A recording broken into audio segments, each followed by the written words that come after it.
स्वागत है आपका आज के सेशन में। मैं हूं केशव चंद्र। आज हम टॉपिक करेंगे कंटिन्यूटी एंड डिफरेंशिएबिलिटी। काफ़ी इम्पोर्टेंट टॉपिक है, तो हम शुरू करते हैं आज चैप्टर 5 एनसीईआरटी का कंटिन्यूटी एंड डिफरेंशिएबिलिटी। हम इसका डेफिनेशन से शुरू करते हैं। इसकी डेफिनेशन के according suppose real function f on the subset of real number and a point c in the domain of f, then f is continuous at c if limit of f of x when x approach to c is equal to value of the function at point c, f of c। अगर हम elaborate form में करें तो इसकी definition को ऐसे भी देख सकते हैं। If the left hand limit and the right hand limit and the function the value of function at a point x is equal to c exist करता हो और इक्वल हो एक दूसरे के, then function f is continuous at point x is equal to c. तो इसको in short form ऐसे लिखते हैं, limit f of x when x approach to c negative, left hand limit बोलते हैं इसको। This is equal to limit of f of x when x approach to c plus, this is right hand limit, और the value of function at the point c. अगर ये तीनों equal हों तब ही ये फंक्शन कंटिन्यूस फंक्शन होगा। Continuous function की एक और सिंपल डेफिनेशन भी कह लो, if we can draw the graph of a function without lifting our pen, such function are called continuous function. मेरे कहने का मतलब कि अगर हम किसी फंक्शन का ग्राफ बनाएं और बिना पेन उठाए उस फंक्शन को ड्रॉ कर सकें तो वो कंटिन्यूस फंक्शन होगा। अगर हमें पेन उठाना पड़े ग्राफ ड्रॉ करने के लिए उस फंक्शन का, तो वो कंटिन्यूस नहीं होगा। तो हम कुछ एग्जांपल करते हैं, उससे आपको थोड़ी और क्लैरिटी होगी। मैं एग्जांपल ले रहा हूँ।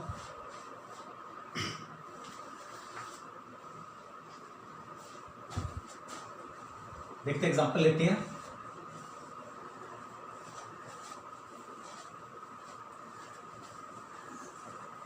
सपोज मैं एक फंक्शन लेता हूं एफ ऑफ एक्स, और f of x 1 if x is less than 0,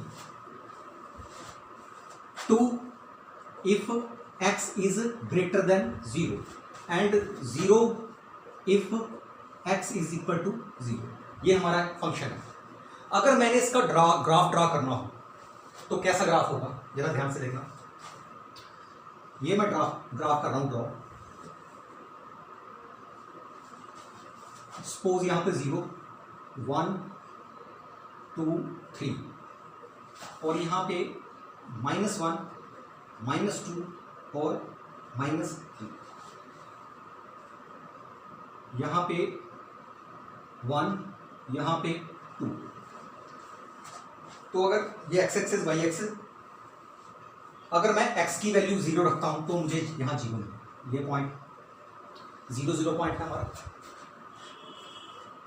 अगर मैं x की वैल्यू 1 से थोड़ी ज़्यादा रखता हूँ, सपोज करो 0 से थोड़ी ज़्यादा रखता हूँ, क्योंकि हम इसकी इसको देखेंगे 0 पे कंटिन्यूस है कि नहीं है, क्योंकि हमारा ये ब्रेकिंग पॉइंट 0 है, इस पर ही हमने देखनी है कि ये कंटिन्यूस है या नहीं है। तो देखते हैं, अगर x की वैल्यू 0 है तो y की वैल्यू भी 0 है। एक्चुअली फंक्शन आपको पता है कि f of x is equal to y होता है। जो x की वैल्यू होगी, जो x की वैल्यू पुट करेंगे और जो हमारा आंसर आएगा वो y के इक्विवेलेंट होगा। अगर मैं x की वैल्यू 0 करता हूं तो 0 आया। अगर x की वैल्यू मैं 0.1 रखता हूं तो देखते क्या है 0.1, 0.1 पे 0 से बड़ा है तो 0 according to condition of function, तो 0 से जब कोई बड़ा है तो उसकी वैल्यू 2 होगी। तो अगर थोड़ा सा भी मैं ज़्यादा लिखता हूँ तो मेरा ये यहाँ पॉइंट मिलेगा मुझे 0.1 और 0.1 लेता हूँ तो ये पॉइंट मिलेगा। अगर मैं x की वैल्यू 1 लेता हूँ तो भी मुझे 2 मिलेगा, सॉरी ये 2 है, ये भी 2 है तो भी 2 मिलेगा। अगर x की वैल्यू मैं 2 लेता हूँ तो भी 2 मिलेगा। अगर x की वैल्यू मैं 3 लेता हूँ तो भी 2 मिलेगा। लेकिन x की वैल्यू अगर मैं -1 लेता हूँ सपोज, तो अकॉर्डिंग टू कंडीशन हमें 1 मिलेगा, यहां 1 आएगा। x की वैल्यू -1 लेता हूँ कि लेस है, 0 से लेस है तो 1 आएगा। x की वैल्यू अगर मैं -3 था तो -3 आएगा। सपोज करो x की वैल्यू मैं 0 से थोड़ा लेस लेता हूँ, -0.1, 0 से थोड़ा लेस, तो भी हमें 1 मिलेगा। तो हम अगर मैं ग्राफ ड्रॉ करूं तो कैसा ग्राफ मिलेगा, देखो, और यहां पे खाली स्पेस है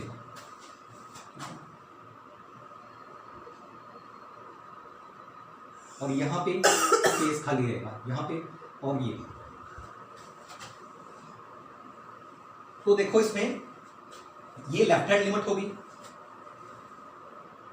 लेफ्ट हैंड लिमिट LH भी बोलते हैं इसको, और जो लेफ्ट हैंड लिमिट है वो होगी limit of f of x when x approach to 0 minus. तो हमें लेफ्ट हैंड लिमिट 1 मिली क्योंकि वैल्यू 1 है, और right hand limit of f of x when x approach to 0 plus. तो अगर राइट की तरफ देखें तो हमें 2 मिल रहा है, तो मैं इसको 2 लिखता हूं। अगर मैं value of function at point 0 पे देख रहे हैं हम कंटिन्यू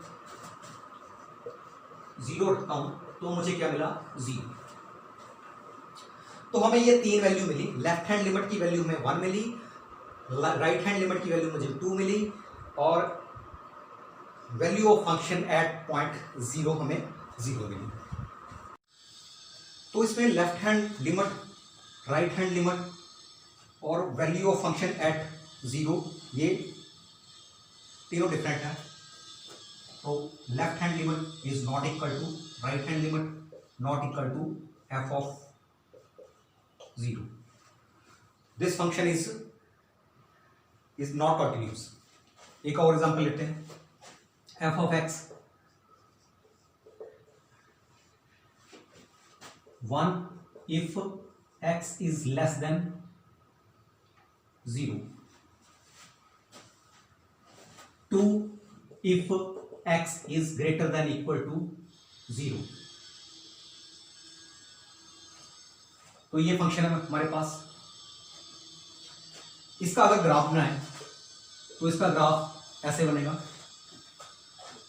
1 2 3 -1 -2 -3 1 2।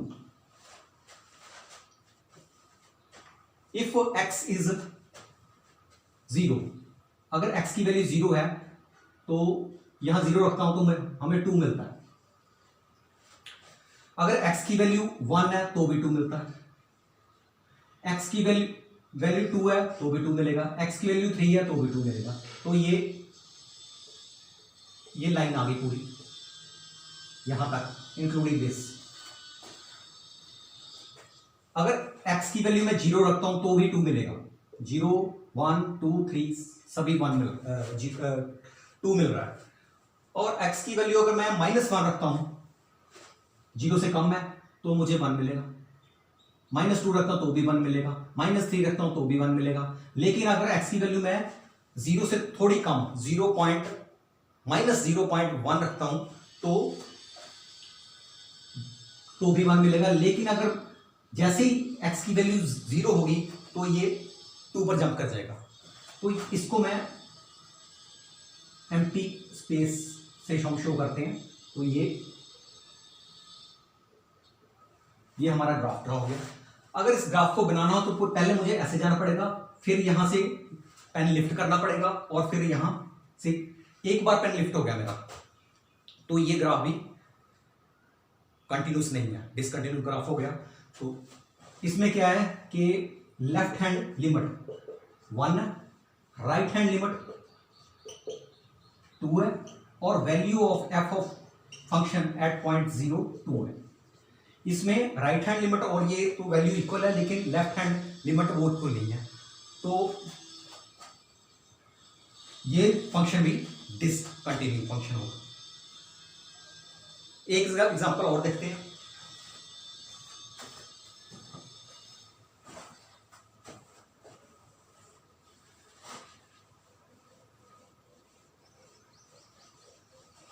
इसमें लेते हैं हम f of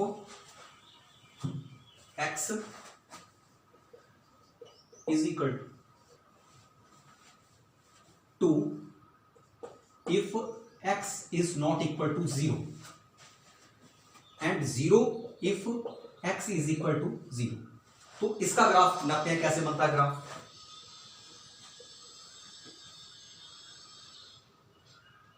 one two three 1 2 3 0 1 2 3 -1 -2 -3, यहां 1 और यहां 2। अगर x 0 है तो y भी 0 होगा। अगर x की वैल्यू 0 पुट करता हूं तो मुझे ये पॉइंट मिलेगा। अगर x की वैल्यू मैं 1 पुट करता हूं नॉट इक्वल टू 0, तो सभी 2 लेने हमने, 1 के लिए भी 2, 2 के लिए भी 2, 3 के लिए भी 2। और अगर 1 0 से थोड़ा सा ज्यादा है, थोड़ा सा ज्यादा 0.1, तो भी यहां 2 ही मिलेगा। लेकिन जैसे 0 होगा तो ये 0 पे आ जाएगा। और लेफ्ट हैंड में देखते हैं, अगर -1 लूं तो भी 2 मिलेगा मुझे, -2 लूं तो भी मुझे 2 मिलेगा, -3 लूं तो भी मुझे 2 मिलेगा। तो ये पूरा, लेकिन यहां पे गैप आएगा हमारा, ये स्ट्रेट लाइन है, लेकिन यहां पे अगर x इज इक्वल टू 0 है तो हमें जंप यहां करना पड़ेगा और फिर आगे फिर हमारा ग्राफ यहां से शुरू होगा। तो इसमें भी क्या हुआ कि लेफ्ट हैंड लिमिट और राइट हैंड लिमिट तो इक्वल है, ये भी 2 है और ये भी 2 है, लेकिन value at function f of 0 पे वैल्यू 2 है। तो left hand limit right hand limit equal होगी, लेकिन value of x in the function, वो अगर हम x की वैल्यू 0 पुट करते हैं तो हमें 2 मिलता है, 0 मिलेगा, तो हमें 0 मिलता है, सॉरी, तो हमें 0 मिलता है। तो इसलिए left hand limit is equal to right hand limit is not equal to f of 0, क्योंकि ये 2 मिल रहा है, ये 2 मिल रहा है, ये 0 मिल रहा है। ये तीनों इक्वल होंगे तभी ये कंटिन्यूस होगा। अगर देखो वैसे अगर मैं ड्रॉ करने की कोशिश करूंगा तो यहां तक चलेगा, यहां से मुझे लिफ्ट करना पड़ेगा पेन और फिर यहां से पेन दोबारा रखना पड़ेगा, तो ये डिसकंटिन्यू होगा ग्राफ। तो एक लास्ट करते हैं इसका ग्राफ, जो ग्राफ कंटिन्यूस होगा, कैसे कंटिन्यूस होगा तो देखते हैं। एक लास्ट एग्जांपल लेते हैं इसका।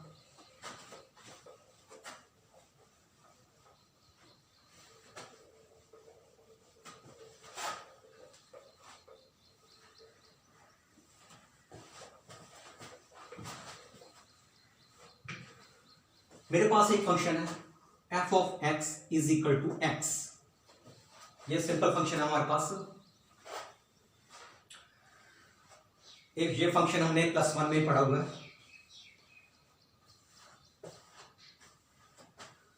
तो अगर मैं इसका सपोज एक इसका ग्राफ ड्रॉ करना है,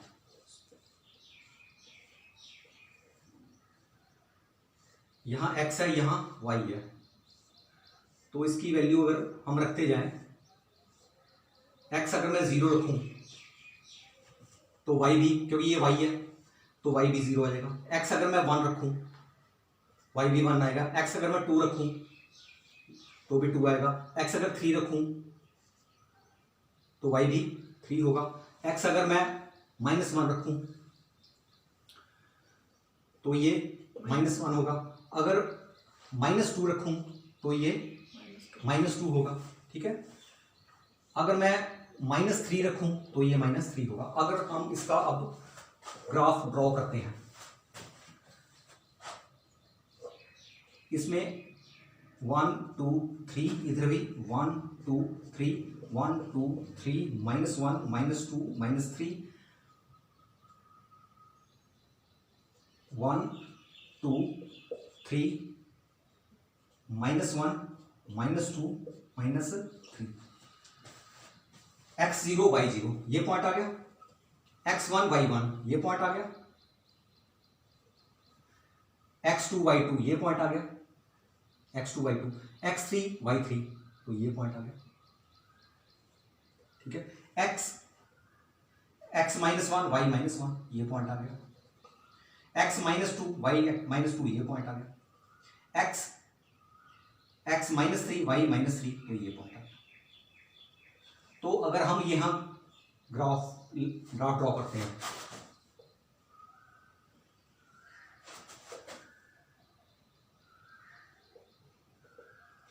तो कुछ ये ऐसे मिल जाएगा, पूरी लाइन स्ट्रेट लाइन आएगी। अगर स्केल की हेल्प से हम करेंगे तो पूरी लाइन ड्रॉ करेंगे। और ये जो लाइन पूरी है विदाउट लिफ्टिंग पेन, बिना पेन को लिफ्ट किए हम ये लाइन ड्रॉ कर सकते हैं इसको। तो इसमें क्या है, लेफ्ट हैंड लिमिट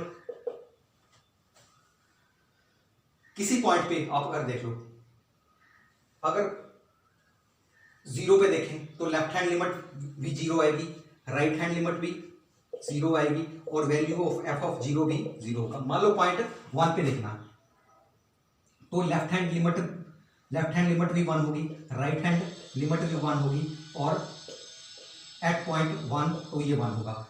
तो ये जो ग्राफ है ये कंटिन्यूस ग्राफ में आ जाता है। तो एक एग्जांपल करते हैं लास्ट में और उसके बाद फिर जब हम अपनी एक्सरसाइज करेंगे तो आपको धीरे धीरे आप इस कॉन्सेप्ट का पता लग जाएगा। तो लास्ट एग्जांपल कर रहा हूं मैं।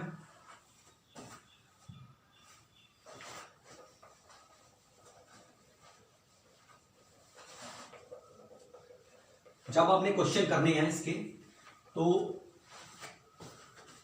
जो मैं एग्जांपल कर रहा हूं तो लगभग आपने क्वेश्चन वैसे ही करने हैं। मान लो मेरे पास एक फंक्शन है f of x is equal to 2x plus 3, ये फंक्शन है मेरे पास। इसकी हमने अब कंटिन्यूटी चेक करनी है। कोई भी पॉइंट ले सकते हैं। मान लो इसकी कंटिन्यूटी मैंने at x is equal to 1 पे चेक करनी है, सपोज करो 1 पे चेक करनी है। तो इस पे पहले मैं लेफ्ट हैंड लिमिट लूंगा, फिर राइट हैंड लिमिट लूंगा, फिर value of a function at point 1। अगर ये तीनों बराबर आए तो ये फंक्शन कंटिन्यूस होगा। तो क्वेश्चन कैसे करना है, जैसे आपने left hand limit is equal to limit of f of x approach to 0 1 पे लेंगे तो 1 पे at x is equal to 1 पे कंटिन्यूटी चेक करनी है। किसी भी पॉइंट पर कंटिन्यूटी चेक कर सकते हैं हम। मैंने 1 बोल रहा हूं मैं तो 1 पे करेंगे। अगर मान लो गिवन पेपर में दिया 2 पे निकालो, 3 पे निकालो, किसी पे भी निकाल सकते हैं। तो लेफ्ट हैंड लिमिट जो है इसको लेफ्ट हैंड लिमिट 1 माइनस लिखेंगे। 1 माइनस का क्या मतलब होता है, थोड़ा ये देख लो। अगर यहां पे 0 है, यहां पे अगर 1 है तो इस 1 से थोड़ा सा पीछे, एक थोड़ा सा लेस, थोड़ा सा कम 1 से। तो 1 माइनस का मतलब है कि 1 पूरा नहीं, थोड़ा सा लेस। कितना लेस, बहुत ही कम लेस है। तो और इसको लेफ्ट हैंड लिमिट भी बोलते हैं। तो लिमिट द्वारा एक बार फिर लिख रहा हूं -1 और यहां पे f ऑफ x की वैल्यू जो दी हुई है तो 2x प्लस 3। अब अगले स्टेप पे आपने क्या करना है कि x की वैल्यू 1 यहां पुट करनी है, लेकिन हम 1 पुट नहीं कर सकते, 1 से थोड़ी सी कम करनी पड़ेगी। कितनी कम करनी पड़ेगी, तो यहां लिमिट का कॉन्सेप्ट लगता है। तो देखना कितनी कम करनी पड़ेगी। मैं कहता हूं 1 से थोड़ी सी कम, थोड़ी मतलब कुछ नाम रखना पड़ेगा, h कम है, तो मैं यहां पे पुट करूंगा वैल्यू 1 माइनस h क्या है, h बहुत छोटी, इतनी छोटी है कि ऑलमोस्ट जीरो, जीरो नहीं है ऑलमोस्ट जीरो है, मैं ऑलमोस्ट बोल रहा हूं साथ में। तो x की वैल्यू मैं यहां पुट करूंगा 1 माइनस h। तो नेक्स्ट स्टेप पे देखो, 2 इंटू 1 माइनस h, ये बहुत इंपॉर्टेंट पॉइंट है, 1 माइनस h प्लस 3। और अब यहां पे मैं बात कर रहा था x अप्रोच टू 1 माइनस, अब मैं यहां पे बात करूंगा h की, क्योंकि अब x खत्म हो गया, x की वैल्यू पुट कर दी हमने, x की बात ही नहीं करनी, अब बात करनी है h की। तो h क्या है, h अप्रोच टू 0, लगभग 0 के बराबर है। तो चलते आगे देखते क्या है। अगर मैं इसको अब सिंप्लीफाई करूं तो मुझे मिलेगा 2 माइनस 2h प्लस 3 और limit of h approach to 0। अब मैं h की वैल्यू अगर 0 रखता हूं तो मुझे मिलता है 5, ये 0 हो गया, 2 प्लस 3 5, तो लेफ्ट हैंड लिमिट मेरे पास आ गई 5। अब देखता हूं राइट हैंड लिमिट कैसे करनी है, सेम है ऑलमोस्ट प्रोसेस। यहां RHL लिखना राइट हैंड लिमिट, यहां लिखना limit of f of x when x approach to 1 plus. 1 plus का मतलब होता है कि 1 से थोड़ा सा ज्यादा, थोड़ा सा स्लाइटली ज्यादा। तो देखें लिमिट f ऑफ x की जगह फंक्शन लिखना 2x plus 3, x approach to 1 plus थोड़ा सा ज्यादा। अब हम वैसे जैसे पिछले में किया था लेफ्ट हैंड साइड में, यहां भी हम x की जगह पुट करेंगे वैल्यू 1 प्लस थोड़ा सा ज्यादा प्लस h, 1 प्लस h, ये इंपॉर्टेंट है। लिमिट टू 1 प्लस h, यहां माइनस किया था, यहां 1 कर रहा हूं मैं, प्लस 3। और अब मैं h की बात करूंगा, लिमिट h क्या है इसमें, h लगभग ऑलमोस्ट 0 के बराबर है। कई बच्चे करते हैं यहां प्लस डाल देते हैं, यहां x अप्रोच टू 1 प्लस डाल देते हैं, प्लस नहीं डालना, यहां पे सिर्फ 0 रहना, x अप्रोच टू 0। अब सिंप्लीफाई के बाद लिमिट 2 प्लस 2h प्लस 3, तो h को अगर मैं 0 h अप्रोच टू 0, अगर h 0 को करूं तो ये मुझे मिलता है 5। तो राइट हैंड लिमिट मुझे 5 मिल गई, लेफ्ट हैंड लिमिट भी 5 मिल गई मुझे, राइट हैंड लिमिट भी 5 मिल गई। और मैं अब value of function at point 1 पे देखता हूं कितना है। यहां 1 पुट करो तो मुझे ये भी 5 मिल रहा है, तो ये 5 आ गया। तो यहां क्या हो गया, left hand limit is equal to right hand limit, the value of x is equal to 1 in the function, वो भी 5 मिला। तो ये तीनों के तीनों 5 मिल गए।